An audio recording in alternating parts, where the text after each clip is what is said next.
YCP హయాంలో నమోదైన కేసులో ఇవాళ నెల్లూరు రైల్వే కోర్టులో విచారణకు హాజరయ్యారు ఎమ్మెల్యే సోమిరెడ్డి చంద్రమోహన్ రెడ్డి.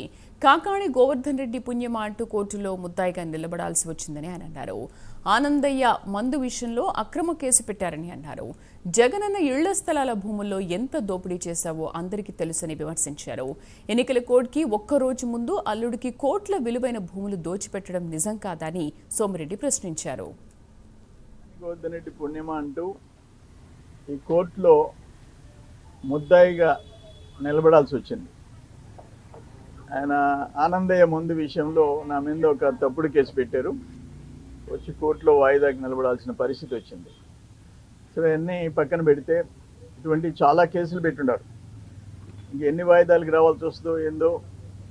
ఇంక న్యాయస్థానాలు ఎదుట అందరూ సమానం, ఎవరు స్పెషల్ కాదు. లేకపోతే మొన్న నేను హైదరాబాద్లో ఉంటా, ఆయన మాట్లాడినాడు, నాకు కోట్లు ఆస్తుంది, నెల్లూరులో ఆఫీస్ కొనేసాను, అక్కడ బెంగళూరులో విల్లా కొన్నాను, హైదరాబాద్లో నా కూతురికి విల్లా కొనిచ్చాను, ఇవన్నీ మాట్లాడావు. సరే, నాకు కర్మ. ఇప్పటికి నాకు ఆ సింగపూర్, మలేషియా, హాంకాంగ్లో 1000 కోట్లు ఏడుండాయో చూపివు. ఇప్పుడు 2016లో చెప్పినావు, ఇంచుమించు 9 ఏళ్ళు అయిపోయింది. అది ఎక్కడుందో చూపివా అంటే చూపివు. ఇంకొక 400-500 కోట్లు చెప్పావు, అవి చూపించవు.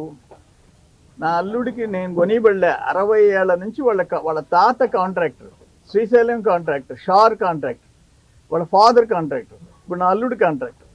చాలా రాష్ట్రాల్లో వాళ్ళ కాంట్రాక్టర్స్. వాళ్ళు నన్ను ఆదుకుంటారు, నా కొడుకుని, నన్ను. ఎలక్షన్లు, రాజకీయ ఖర్చులు. వాళ్ళకి నేను విల్లా కొనిచ్చానంటావు. ఒక్క మాట నీ నోటి గుండా నిజం రాదు.